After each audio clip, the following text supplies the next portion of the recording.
Vamos lá dar continuidade com a resolução do exame 12ª classe, primeira chamada 2022. Estamos a dar continuidade, porque essa é a segunda parte. A primeira parte foi de número 1 até número 20. Agora é de número 21 até número 40. Agora, antes de começarmos, vamos deixar claro alguns pontos. Para poder acompanhar a resolução do exame, aconselho você a ter o exame em formato físico contigo, porque eu só vou resolver o exame, então você tem que estar a acompanhar as questões. É claro que aquilo que der para colocar no quadro, vamos colocar. O que não der, nós só estamos a ler diretamente. E outro ponto importante é que aquelas questões complexas que precisam de máquina calculadora, não sei o que, ou que levam muito tempo a calcular, eu só vou dar os dados e vou colocar a fórmula, vocês vão continuar até encontrar a opção correta. Mas ok, sem levar muito tempo, vamos lá. Exercício número 21. Diz o seguinte: uma solução tampão constituída por 4,5 moles de ácido nitroso, então nos dão a concentração do ácido nitroso. Eu vou colocar ácido simplesmente, né? A concentração do ácido é igual a 4,5. Então, 4,5. Depois, 6,3 moles de nitrato de magnésio. Nitrato de magnésio é um sal. Então, vou colocar aqui a concentração do sal é igual a 6,3 moles por litro. Sabendo que a constante de acidez é igual, nos dão constante de acidez daquele ácido, que é de 5,1 vezes 10 elevado a menos 4. Querem saber qual é o pH daquela solução tampão? Estamos à procura do pH. Vocês já aprenderam que sistemas tampões são aqueles sistemas que regulam a variação do pH. Fazem o pH não ter que variar muito. Nós encontramos esses sistemas no nosso corpo humano, mas ok. Agora não vamos detalhar isso. É só você saber o seguinte. O pH de uma solução tampão é igual a pKa mais o logaritmo da concentração do sal aqui em cima e a dividir pelo ácido aqui embaixo. Esta é a forma para calcular o pH de uma solução tampão. Então, vamos colocar aqui. O pH será igual. Como você não tem pKa, tem que calcular o pKa. Qual é a forma? É menos logaritmo de Ka. É assim como nós vamos calcular o pKa. Depois, mais o logaritmo da concentração do sal sobre a concentração do ácido. Assim. Daqui, você só precisa substituir os dados. Então, o pH será igual a menos logaritmo Ka, o exercício deu, que é 5,1 vezes 10 elevado a menos 4. Depois, mais o logaritmo, a concentração do sal. Nós vimos ali que é 6,3. A concentração do ácido, vimos ali que é 4,5. Então, o pH será igual. Então, daqui para frente, irmãos, aconselho vocês a usarem máquina calculadora. Quem tem dificuldades para fazer aqueles cálculos, já sabe o que fazer, pode perguntar. Então, mas eu não vou terminar o exercício, porque para fazer essas operações sem máquina calculadora é um bocado chato e poderia levar muito tempo. Então, o exercício número 1, não vou poder dizer qual é a opção correta, vocês podem terminar e marcarem a opção. Mas o básico está aqui, se tiver alguma dúvida, pode perguntar. Exercício número 22. Dizem, a solubilidade do carbonato de prata a 18 graus Celsius é de 0,003. Estamos no outro exercício, que é 22. Nos deram a solubilidade de carbonato de prata, que é 0,003. O carbonato de prata é essa substância aqui, Ag2, depois CO3. Então, querem saber naquela temperatura, qual é o produto da solubilidade daquele sal? Então, o que é que nós fazemos quando queremos o produto de solubilidade de um sal? Você pega o teu sal, né? Assim, É preciso saber que um sal tem geralmente uma parte que nós chamamos de cátion e temos uma parte que nós chamamos de anião. Quer dizer que é formado muitas das vezes ou quase sempre de metais e ametais. Então, se você quer a solubilidade do sal, você vai ter que fazer a hidrólise, vai ter que quebrar aquele sal. Quebra o sal, separando a parte do cátion da parte do anião. Agora, isso é o de menos. O que você deve saber é o seguinte: você sempre vai procurar cortar o sal daqui. Depois de cortar o sal, você vai ter essa primeira parte, que é o quê? Que é a prata. Então, coloca aqui prata assim. Depois coloca mais essa outra parte, que é o grupo carbonato ou íon carbonato, você vai colocar aqui. Geralmente os metais têm uma tendência de ter cargas positivas. Os ametais, que são os aniões, têm uma tendência de ter carga negativa. Vejamos juntos, gente. Essa coisa aqui chama-se grupo carbonato. É um grupo, quer dizer que anda sempre junto. Então, se nós formos a reparar, esse grupo aqui à frente tem 1. E o número que aparece aqui é a valência deste elemento. Por isso colocamos aqui.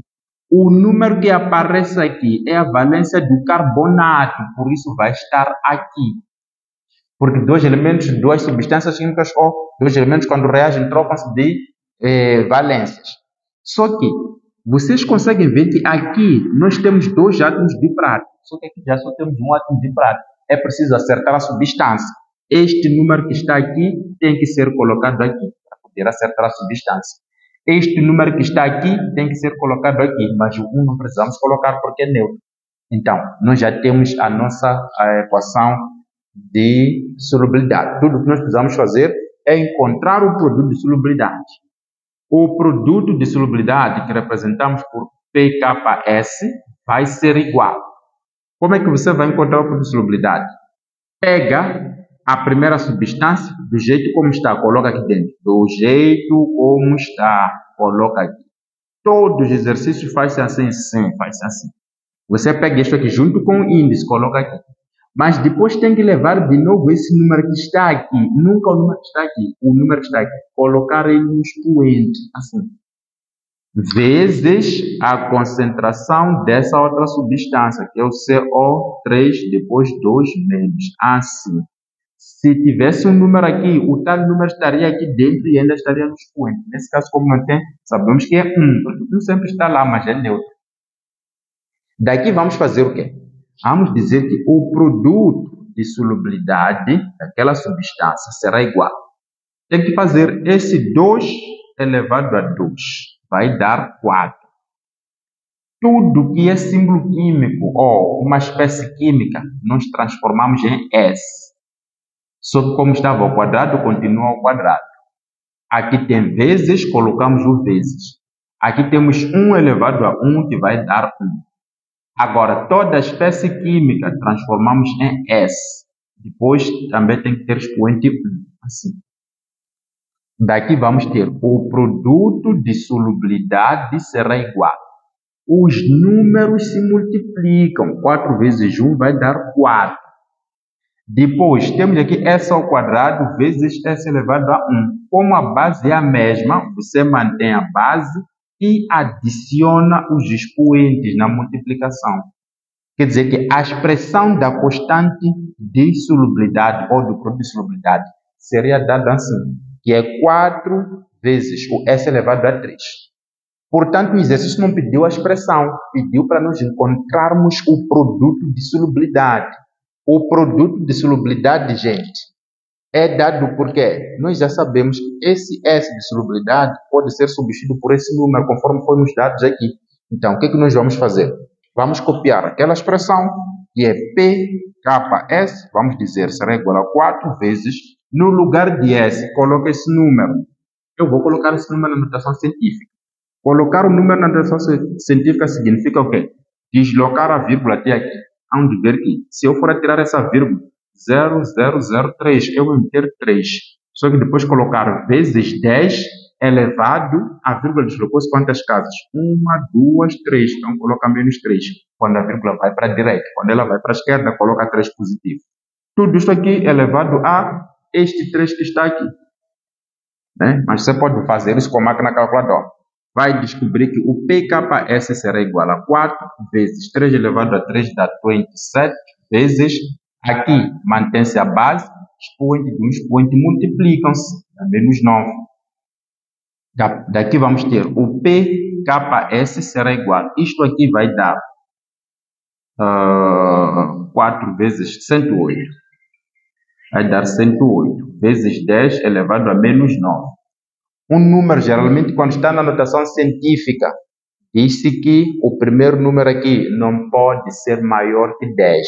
Então, nós teremos que deslocar a vírgula duas casas. Então, vamos ter o PKS será igual a 1,08 vezes 10 elevado a menos 7. Quando a vírgula vai para a esquerda, nós colocamos mais. Quando a vírgula vai para a direita, conforme combinamos aqui, colocamos menos. Como eu desloquei a vírgula duas casas para ter isto aqui, então aumento 2 aqui. Por isso deu menos 7. Espero que isso tenha ficado claro. Se não ficou claro, já sabem o que devem fazer, mas o número 22, a opção correta é A. Muito bom. Vamos dar continuidade. Número 23 diz, vamos apagar isto. Apagamos isto também. Se quer ver alguma coisa, pausa o vídeo e veja. Muito bom. Exercício número 23. O exercício número 23 diz o seguinte: identifique a opção que indica o fator de que depende o potencial de uma célula. É puramente teoria. A opção correta, obviamente, vai ser a opção A, e a composição dos eletrodos. Vai depender de se estamos a falar de eletrodo de sódio, se é de cobre, se é de cálcio, por aí fora. Então, isso é que vai indicar o fator do potencial daquela pista. Número 24. Também teoria. Diz qual das opções caracteriza uma partícula reduzida? Uma partícula reduzida, para começar, se é reduzida, é porque perdeu eletrões. Muita gente confunde. Hein? Reduzida não ganha eletrões. Ou melhor, ganha eletrões, não perdeu. Por quê? Vamos lá dar um exemplo. Uma partícula reduzida, vamos supor que seja flúor, no seu estado fundamental, tem 0. Quando se diz que reduziu, é porque passa a ter aqui menos 1. Vamos colocar assim, 1 menos. Então, reduzida, ganhou eletrões, não perdeu. Quando uma partícula perde eletrões, ela fica com uma carga positiva, porque os eletrões são negativos. Então, na medida que a partícula vai recebendo eletrões, vai ficando negativo. Na medida que vai perdendo eletrões, vai ficando positivo. Então, uma partícula reduzida ganhou eletrões e passa a ter carga negativa. Vamos lá ver qual é a opção que bate aí. Uma partícula reduzida tem aumento de eletrões e menor NOx. Opção B. Não se duvida nada. Aí está. 25. O que ocorre no cátodo de uma célula galvânica? Uma célula galvânica tem dois polos, polo positivo e polo negativo. Geralmente o polo positivo chama-se cátodo, o negativo chama-se ânodo. O cátodo sofre redução. Aquele polo que é positivo sempre sofre redução, porque é para lá onde vão os eletrões. Enquanto que o polo negativo sofre oxidação, porque é de lá onde vão sair os eletrões. Então, o que ocorre no cátodo de uma célula galvânica? Redução. Opção D. Redução. Aqui. Número 26. Não, aqui é número 25. Número 25, opção D. Número 26. Indica a opção que representa corretamente a equação de redução. Equação de redução. Gente, nós temos reações de redução e temos reações de oxidação. Sempre que nós tivermos a resolver uma equação, vou usar exatamente esse exemplo. Se eu tenho isto aqui, flúor 2, aqui 0, e te coloco aqui 2 eletrões, depois faço isto, coloco aqui flúor, né? Não vamos entrar em detalhes de onde é que vem esse 2, não sei o quê. O que é que está a acontecer? Isto aqui representa uma semi-reação de redução. Quando é que se diz que é redução? Característica de uma semi-reação de redução. Os eletrões que são capturados estão antes da seta. Se eu escrever a mesma expressão, mas mudar, colocar assim, cloro assim, depois fazer isto, vir colocar aqui cloro 2, 0, depois mais 2 eletrões, isto aqui já passa a ser a simulação de oxidação. Por quê? Porque os eletrões estão depois da seta. Na redução, os eletrões estão antes da seta. A seta está aqui. A seta está aqui. Redução é isto, onde os eletrões estão aqui antes da seta. Oxidação, os eletrões estão depois da seta. Sempre tem que ser assim. Então, se vocês forem reparar o exercício número 26, querem saber qual é a opção que representa corretamente a semi-equação de redução. É só ver de todas essas opções que vocês têm aí, qual das opções tem eletrões antes da seta. Vão descobrir que é a opção A. Exercício número 26, a opção correta é a opção A. Não vamos levar muito tempo. Depois temos o 27, que diz, dadas as seguintes equações, é para identificar a reação redox. Quando é que se diz que uma reação é redox, gente? Reação redox é toda aquela reação que ocorre com a variação do NOx, que o NOx tem uma tendência de mudar. Então, vamos lá resumir aqui algumas coisas básicas sobre reações redoxes. É preciso saber o seguinte, quando nós encontramos substâncias elementares, uma substância elementar, o NOx é zero. Eu não vou escrever isso tudo, vocês só precisam escutar. Nas substâncias elementares, o NOx é sempre igual a zero. Quando é que se diz que uma substância é elementar? Quando a substância aparece sozinha. Assim. Esse cloro está sozinho, então é uma substância elementar. Mas se eu for a escrever isto aqui, ácido clorídrico, o cloro já não está sozinho, está com hidrogênio, já não é elementar. Então, toda substância elementar, basta você encontrar uma substância elementar assim sozinha, é porque o NOx é zero. Esse é o primeiro ponto. O segundo ponto é saber o seguinte, o NOx do hidrogênio é praticamente mais um em todas as substâncias, exceto em alguns hidrácidos. Mas, na sua maioria, o NOx do hidrogênio é mais um. Nos hidrácidos, o NOx é menos um. O NOx do oxigênio nos compostos é sempre mais 2, exceto nos peróxidos. Mas na sua maioria o oxigênio, basta você encontrar oxigênio num composto, é porque o NOx vai ser mais 2. É só verificar se aquele composto é peróxido ou não, porque nos peróxidos o NOx já não é mais 2. O NOx dos elementos do primeiro grupo da tabela periódica, primeiro grupo A, o NOx é mais 1. O NOx dos elementos do segundo grupo A é mais 2. O NOx dos elementos do sétimo grupo, quando estão no fim, é sempre menos 1. É preciso ter essas características. Existem mais características que não vou detalhar todos aqui, porque aquilo ali é o básico que o estudante deve saber. Ok, muito bom. Assim sendo, querem saber, número 27, dadas essas equações, quais das equações aí são redox, ou qual delas é uma reação redox? Eu vou pegar duas opções, vou analisar apenas duas opções muito rapidamente e vamos marcar a opção correta. Então, vamos pegar esta aqui, onde tem 4 átomos do ferro, depois temos 3 moléculas de oxigênio, 4 moléculas, aqui 3 moléculas, vai se formar 2 moléculas de óxido de ferro. 3. Aqui 3. Vamos analisar essa aqui, que é a substância representada pela letra X. E vamos analisar também essa aqui. Essa aqui. Vamos analisar só duas. Temos aqui carbonato de cálcio. Depois, cá deste lado, nós temos o óxido de carbono mais dióxido de carbono. Assim. Vamos analisar essas duas substâncias para ver se são redoxos ou não. Lembrar que uma reação é chamada de reação redox quando ocorre com a variação de NOx, quando o NOx muda. Vejamos nessa substância. Dissemos o quê?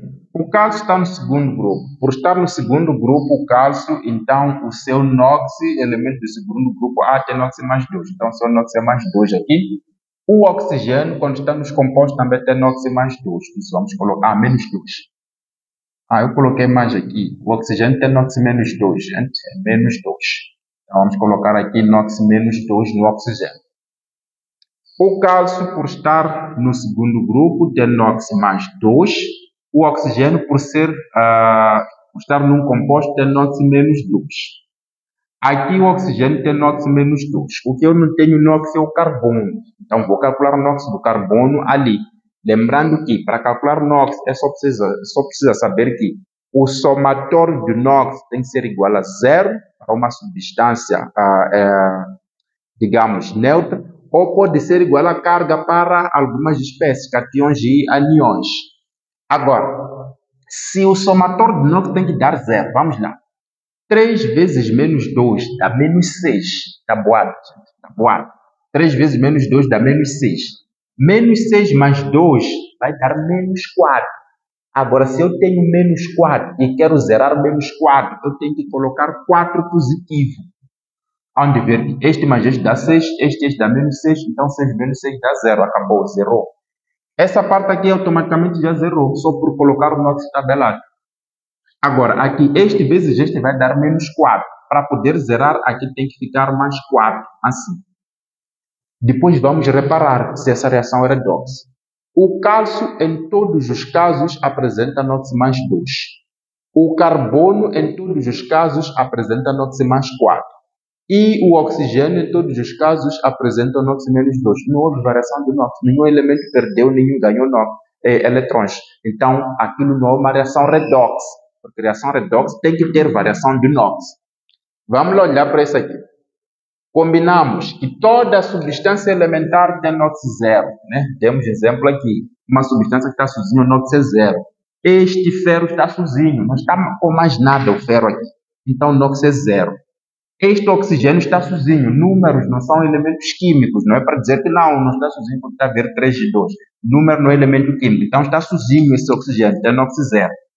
Só que quando chega aqui, o oxigênio já não está sozinho, está com o ferro. Já dissemos que o oxigênio, quando não está sozinho, o NOx é menos 2.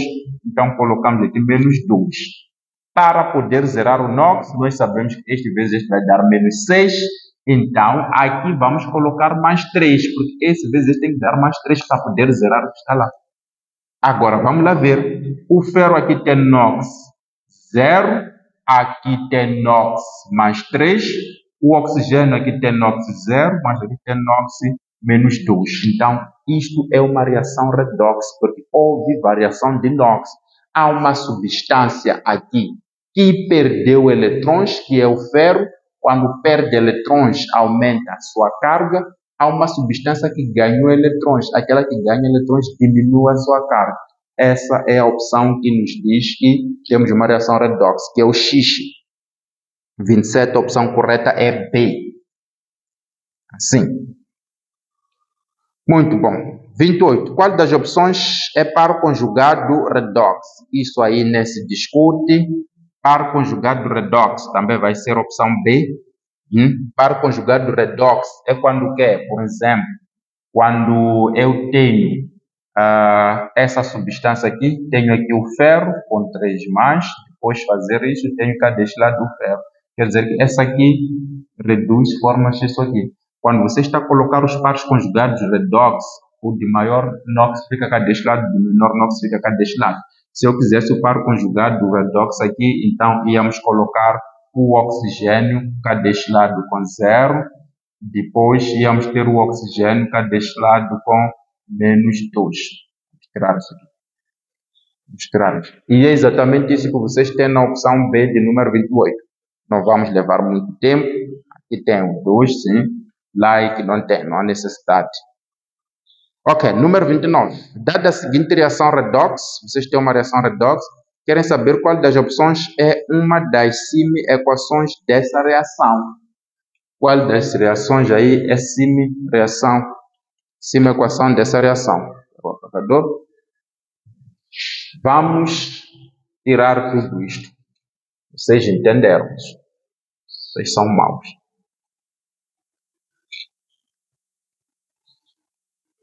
Muito bom. Qual é a reação que nós temos aí? Número 29. Vocês têm 2 vezes o ouro,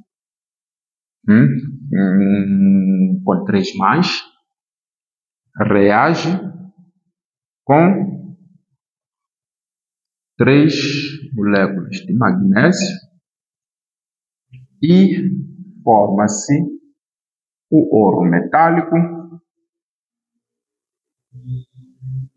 e íon magnésio. Assim. Temos aquela reação ali. Querem saber qual das opções é uma das semi-equações daquela reação? Muito bom. Muito bom. Semi-equações de uma reação, gente. Se eu quero escrever a semi-equação desta reação, é preciso ver daqui para aqui, porque o ouro sofreu o que é redução. Aqui se não tem noção porque é 0. O magnésio daqui para aqui sofreu oxidação, porque tinha 0, passou a ser mais 2, é porque aumentou 9. Então, se você quer escrever a semi-reação daquela equação, ou tem que se escrever a semi-reação de redução ou a semi-reação de oxidação. Lembrando que nós já dissemos que quando é semi-reação de redução, é porque os eletrões devem estar antes da seta. Quando é semi-reação de oxidação, os eletrões devem estar depois da seta e reparar as espécies que estão envolvidas. Então, nesse caso, nós temos a linha A. Só uma brincadeira. Vamos só analisar a linha A, porque que está errado para nunca marcarem nessas opções, mas a opção correta já é claramente visível aí. A linha A vem o quê? Temos o ouro com 3 mais, depois temos mais 3 eletrões. Vejam que até aqui está a bater. Por quê? O ouro, ele está a sofrer redução. Então, se ele está a sofrer redução, é porque ele deve ganhar eletrões. Os eletrões devem estar antes da seta. Só que, quando ele sofre redução, deve se transformar em ouro. Mas na opção A, colocar o magnésio aí. Onde vê que colocar o magnésio? Não bate, está errado. A opção correta é a opção D, que vem exatamente uma coisa como esta. Então, vamos lá. Número 29, opção D. Não se discute. Se eu estivesse a escrever a semi-reação de oxidação, então ia ser o magnésio, depois colocar esse magnésio, do outro lado colocar 2 eletrões. Lembrar que a quantidade dos eletrões tem a ver com o NOx, porque aqui se eu tenho 3 mais, preciso de 3 eletrões para nós poder dar certo. Né? Mas ok, isso é papo para outro dia. Número 30. Dizem, dados, temos aí o potencial redutor do, acredito eu que seja cobalto, assim, e é igual a menos 0,28 volts. Depois temos o potencial redutor de prata, prata, e é igual a mais 0,80. Assim sendo, querem saber qual desses 2 elementos, ou cobalto ou prata, não é atacado por um ácido diluído H+, depois H+, depois H2, assim. Gente, o potencial redutor disto aqui é de 0,0 volts. Vamos lá. Não vamos contar aqui histórias nenhumas, mas é preciso saber o seguinte, que o hidrogênio foi considerado ou foi escolhido como potencial padrão de todas as espécies químicas que nós temos. Então, qualquer potencial de um elemento químico que existe é calculado com base no hidrogênio. Então, por ele ter sido escolhido como o principal, então a sua voltagem é sempre de 0,0. E outro ponto importante, nós aprendemos o quê? Que aquele que apresentar maior potencial tem uma tendência de sofrer redução, isto é, os eletrões se movimentam para lá. Então, se nós formos a reparar, entre este e este aqui, há de ver que esse aqui é maior. Então, se nós formos a conectar esses dois, há de ver que os eletrões saem daqui e vêm para aqui. Então, vai se atacar essa aqui. Mas se nós formos a conectar esses dois, há de ver que, como esse aqui tem menor voltagem, então ele é que vai atacar esse aqui, não é esse atacar este. Então, a opção correta aí tem que ser aquele elemento que não é atacado por este, tem que ser o cobalto. Por quê? Porque apresenta menor potencial. Logo, opção A. Né? Aí é muita teoria, peço para tentarem ler um bocado, mas se alguma coisa não estiver claro, já sabem o que é que deve se fazer. Vamos lá para o 31. 31 diz o seguinte: dados os seguintes potenciais normais redox. Então, temos o potencial normal de potássio, que é igual a menos 2,92 volts. E ainda fomos dados o potencial normal do cobalto, 2 mais, que é igual a menos 0,28 volts. Querem saber o quê? Qual é a força eletromotriz da pilha?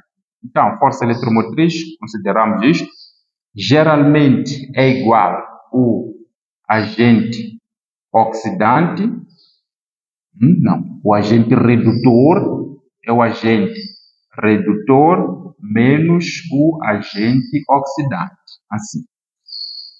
Então, a força eletromotriz da pilha será igual.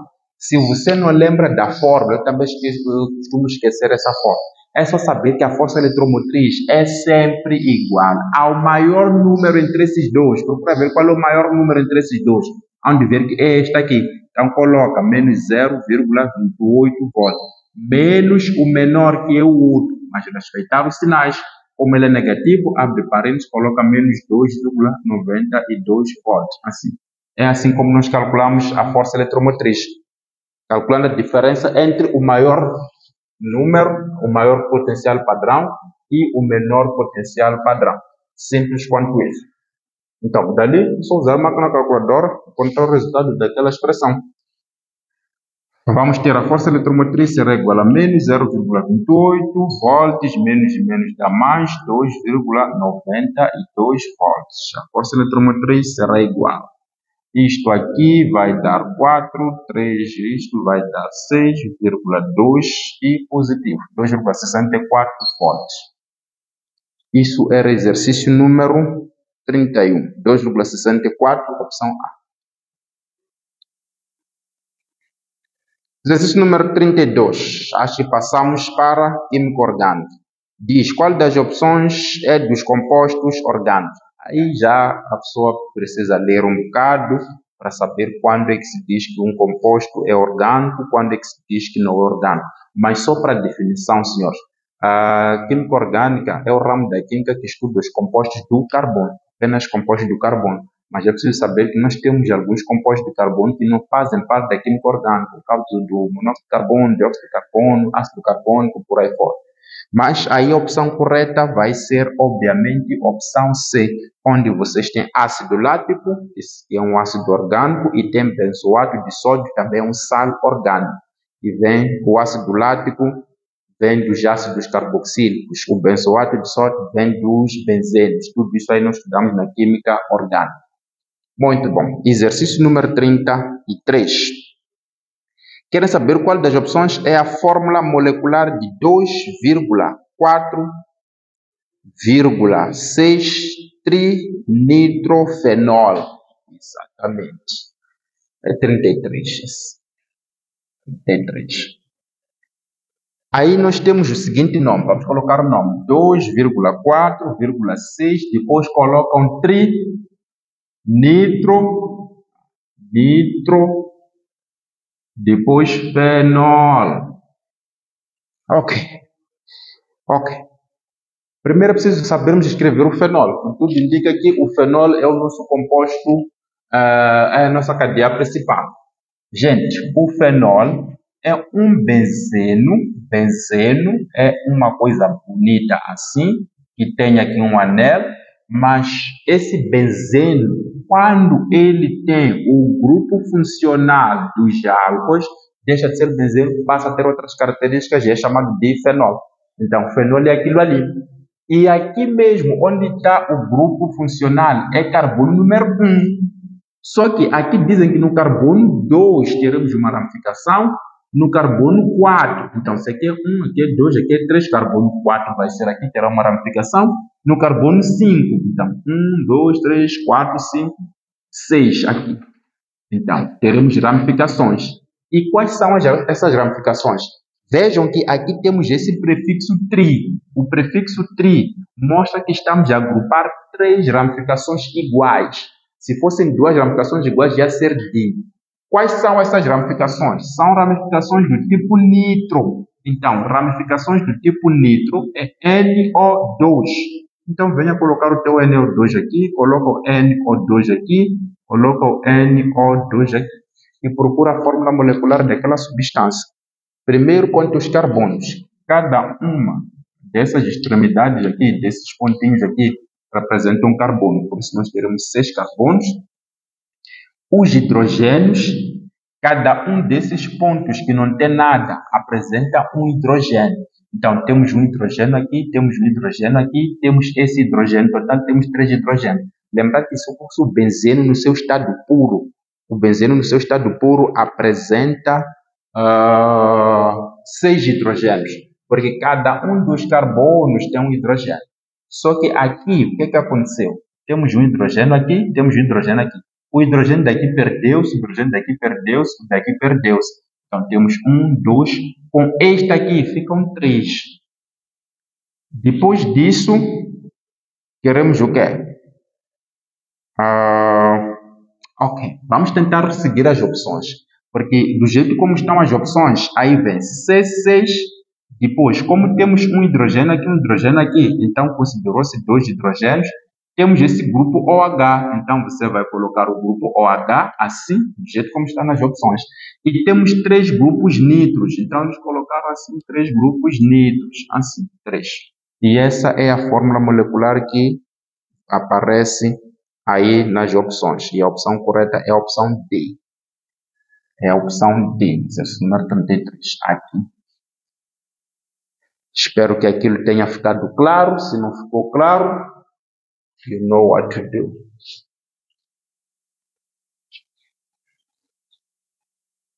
Ok, vamos lá. Vamos lá dar quantidade com os poucos que faltam. 34. O exercício número 34 diz o seguinte: identifique a fórmula geral dos alcanos. Brincadeira de crianças. Os alcanos são compostos orgânicos que apresentam ligações simples entre os átomos de carbono e têm fórmula geral CnH2n mais 2, onde o N indica a quantidade dos carbonos. Os alcenos são compostos orgânicos que em algum momento vão ter dupla ligação e a fórmula geral é CnH2n, assim. Os alcinos são compostos insaturados que em algum momento têm tripla ligação, a fórmula geral é CnH2n-2. Então, vocês só precisam ver aí qual das fórmulas bate com a fórmula dos alcanos. Vão perceber que os alcanos estão representados na opção A. Os alcanos estão representados na opção A. Exercício número 35.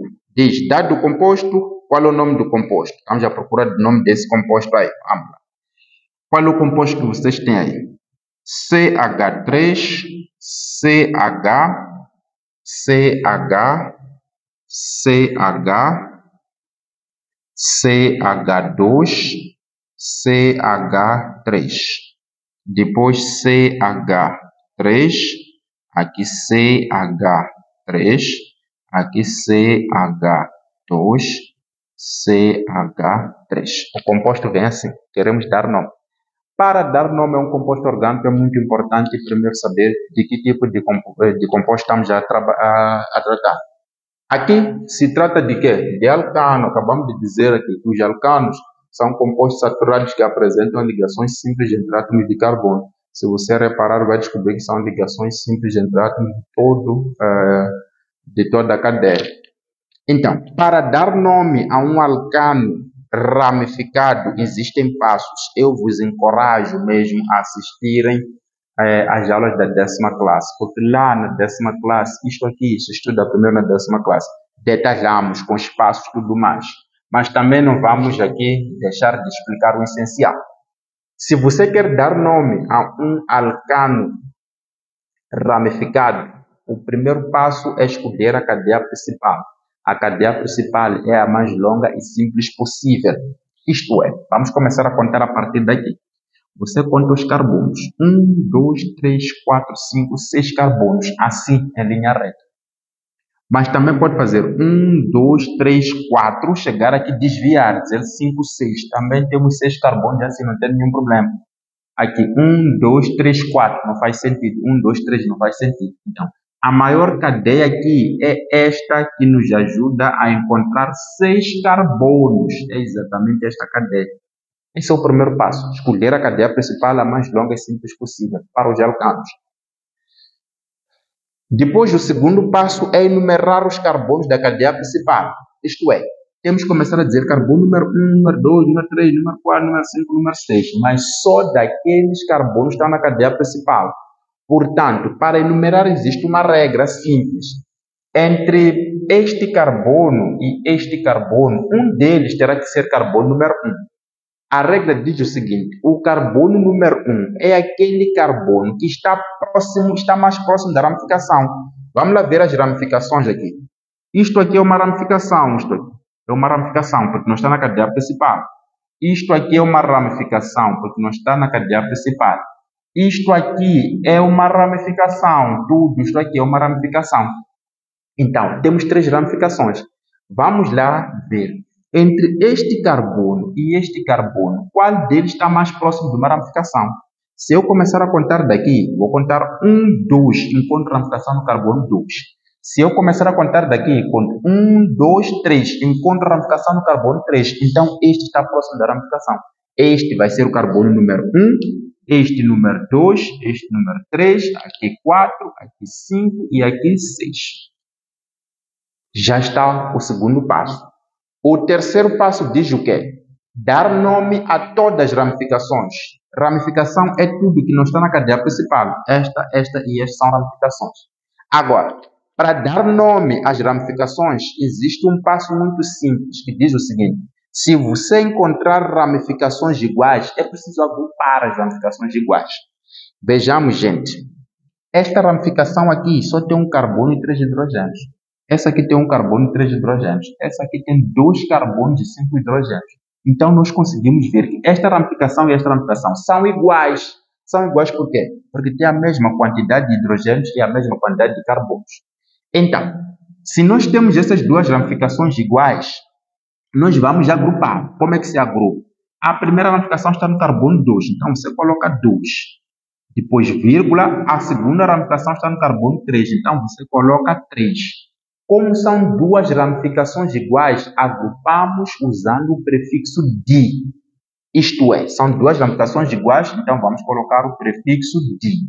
Se fossem 3 ramificações, íamos colocar o prefixo tetra. Se fosse, ou melhor, ia ser o prefixo tri. Tetra é para 4 ramificações e assim sucessivamente. Então, como são 2 ramificações iguais, colocamos o prefixo di. Depois disso, contamos os carbonos que cada ramificação tem. Cada ramificação só tem um carbono. Então, o prefixo é met. Logo, colocar a terminação il, que é a terminação dos radicais. Então, vai ser 2,3 dimetil. Então, já dei nome a este e este. Estão aqui os nomes. Agora, falta dar nome a esta ramificação, que está no carbono 4. Então, vamos colocar o carbono 4. Tem uma ramificação. Como está sozinho, não se agrupa. É só contar a quantidade dos carbonos que tem. São 2 carbonos. Quando tem 2 carbonos, o prefixo é et, assim. Então, vai ser etil. Depois disso, dar nome à cadeia principal, que vai ser hexano. E, por fim, para terminar o exercício, é preciso prestar atenção na ordem alfabética dos radicais. Vejam, um radical que tenha 2 carbonos começa com E. Um radical que tenha um carbono começa com M. Esse D não conta, porque esse D é para mostrar que agrupamos 2 radicais.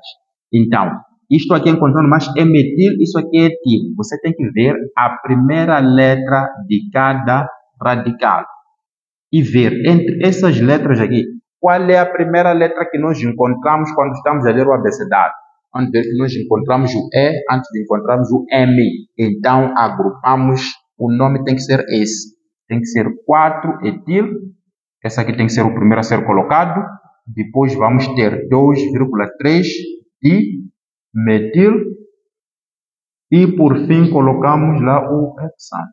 Esse é o nome e o PAC deste composto. E isso vai coincidir com a opção B. 35, a opção correta é B. Muito bom. Número 26. 36, quer dizer. 36 diz qual é a fórmula de 1-etil 3-propil-benzeno. Vamos lá. 1-etil 2-propil e depois benzeno. Estão a ver? O nome está em ordem crescente aqui, em termos de radicais. Ok, se você quer saber qual é a fórmula química do 1-metil 2-propil-benzeno, primeiro começa por desenhar o próprio benzeno. Já dissemos, benzeno é uma estrutura muito bonita, assim, e com um cheiro agradável, que são chamados de compostos aromáticos, do aroma que apresenta. Ok, já temos o benzeno. Foi dito que este benzeno, no carbono número 1 tem que ter uma ramificação do tipo etil e no carbono número 2 tem que ter uma ramificação do tipo propil. O prefixo et nos dá a entender que essa ramificação tem 2 carbonos. O prefixo prop nos dá a entender que temos 3 carbonos. Então, no carbono número 1, vamos colocar aqui etil é C2CH3, assim. E no carbono 2, se carbono número 1 é essa aqui, número 2 tem que ser essa aqui. Ou pode ser essa aqui, a escolha é tua. Eu até podia ter dito que o meu número 1 é essa aqui, não tem nenhum problema. Desde que essa aqui seja número 2. Porque o benzeno não tem exatamente onde você vai dizer que é carbono número 1. Então, aqui vamos ter CH2, CH2 e CH3. Isto aqui é 1-etil 3-propil-benzeno. Mas esses dois podiam estar daqui, podiam estar daqui, desde o momento que estejam seguidos, só isso. Então, isso aí coincide com a opção... ok, tá bom.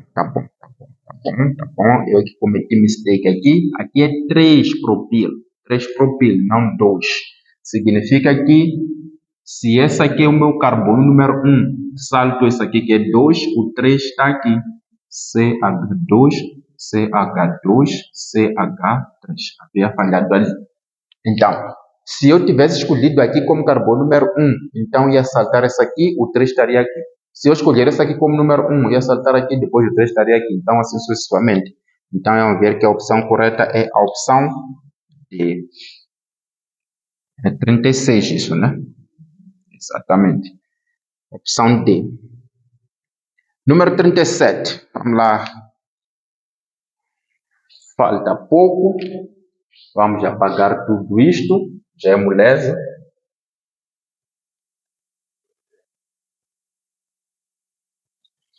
E vamos para o número 37. Que diz, qual das opções é isômero do hexino 1? Hexino. Acabei apagando aqui antes de ler o exercício, mas ok. Nada está estragado. Hexino, basta ter hexino, é porque é um alcino. Hexeno é um alceno. Hexano é um alcano. Então é preciso perceber esses nomes.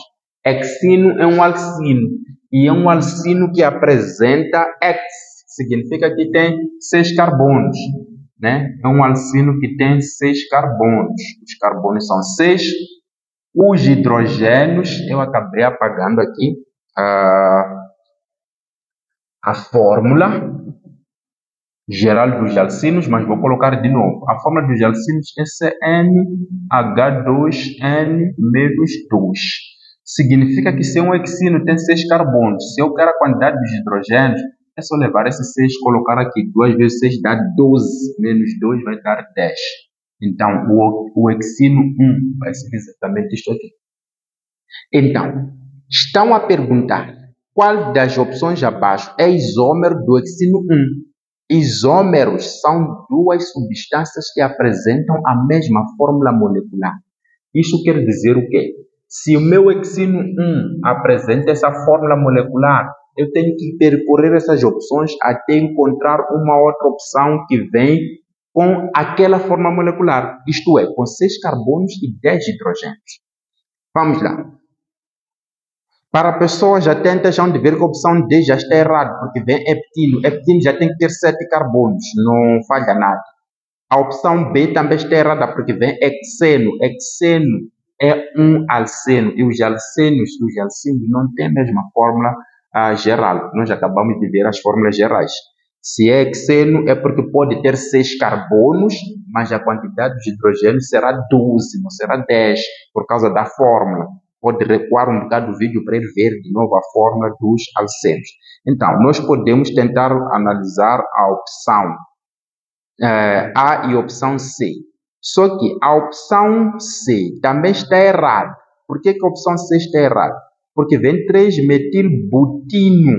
Vejam só, quando é butino, but é porque tem 4 carbonos. Depois tem uma ramificação chamada metil. Ramificação metil significa que eu tenho um carbono. Então, se eu juntar aqui, vai ficar apenas 5 carbonos. Enquanto eu preciso ter 6 carbonos. Então, vamos lá ver a opção A. A opção A também é butino, está tudo bem. Mas depois tem 2 ramificações metil, que vão fechar aqueles carbonos que eu estou a precisar. Então, eu não vou escrever aqui a própria cadeia. É só uma questão de analisarmos juntos, né? Analisarmos juntos aqui. Vamos perceber que a opção correta é a opção A. Por quê? Tem butino, butino apresenta 4 carbonos, mas aí vem 3,3 dimetil. Esse 3,3 mostra que estamos a agrupar 2 ramificações do tipo metil. Então, 2 ramificações têm 2 carbonos, mas aqueles 4 carbonos vão acabar ficando 6 carbonos. E a quantidade de hidrogênio nem precisa se preocupar, sempre vai ser 10, desde o momento que seja um alcino. 37. Opção correta A. 38. Dada a seguinte fórmula molecular, nos deram a fórmula molecular C6H14. É só saber que, a partir da fórmula molecular, você já pode identificar o hidrocarboneto. E aquilo ali, obviamente, é um alcano. É um alcano. Como é que a gente consegue ver que é alcano aquilo ali? A partir da fórmula. Essa fórmula que eu coloquei aqui é a fórmula dos alcinos. Então, se isto aqui fosse alcino, leva esse 6, coloca aqui. 2 vezes 6 dá 12. Menos 2 tinha que ser 10 aqui para ser alcino. Para ser alceno, os alcenos na fórmula não tem esse 2 aqui. É sempre, a quantidade de hidrogênios é sempre o dobro da quantidade dos carbonos. Enquanto que os alcanos aqui vêm com mais. É exatamente isto. Se eu levar esse 6, colocar aqui, 2 vezes 6 dá 12, mais 2 me dá esse 14. Então, só por ver a fórmula, já dá para ver que aquilo ali é um alcano. Muito bom. O que é que nós queremos desse alcano? Vou escrever de novo o alcano ali. É o C6H14. Querem saber? Identifique 2 isômeros dessa forma. Então, isomeria é o quê? Já dissemos no exercício anterior. Isomeria é a capacidade que você tem de, a partir da mesma fórmula molecular, conseguir criar 2 cadeias diferentes. Então, quando se trata dos alcanos, os alcanos têm 2 tipos de isomeria. Tem isomeria de cadeia, tem isomeria de posição. A isomeria de cadeia é quando você coloca uma cadeia normal, sem nenhuma ramificação, e outra cadeia com ramificação. Então, você terá a isomeria de cadeia, porque terá cadeias diferentes, uma normal e uma ramificada. Agora, a isomeria de posição, as 2 cadeias são ramificadas. A diferença é que a ramificação vai mudando de posição. Por exemplo, se eu tenho penteno 1, ou melhor, penteno 2 e penteno 3, O que é que está a acontecer aí? Tenho a mesma cadeia que é penteno-penteno, mas a ramificação mudou de 2 para 3. Isso chama-se isomeria de posição. Perdão, vamos lá. Se nós estamos à procura de dois isômeros, vamos tentar analisar a opção A. A opção A está errada, por quê?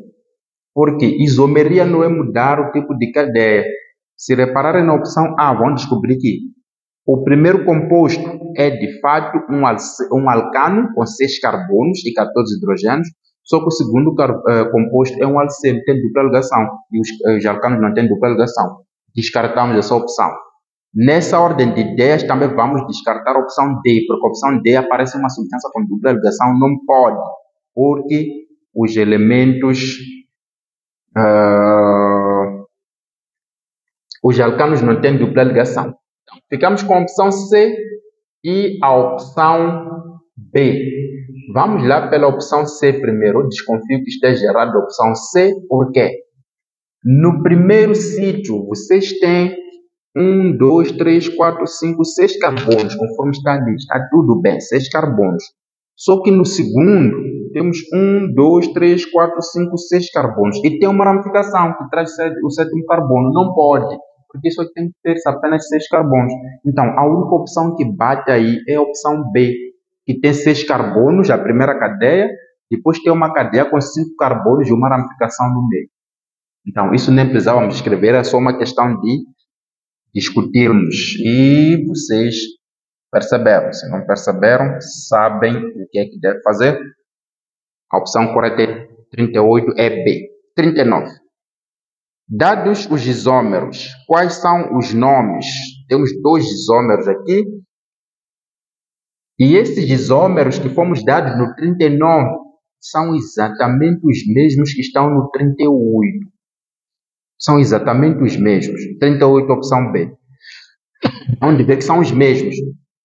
Porque vocês têm CH, 3CH, 2CH, 2CH, 2CH, 2, 1, 2, 3, 4, 5 e CH3. Acho que é isso que vem aí. 1, 2, 3, 4, 5, 6. Sim. E o outro isômero é CH, 3CH, 2CH, CH, 2CH3 e aqui CH3, assim. Então, é exatamente o mesmo com o exercício anterior, são os mesmos isômeros. Queremos um nome. Para dar nome, isso aqui é um alcano. Quando não tem ramificação, é a coisa mais simples possível. Você conta os carbonos. 1, 2, 3, 4, 5, 6. O prefixo, quando temos 6 carbonos, é X. E coloca a terminação dos alcanos. Então, já tem o nome. Acabou.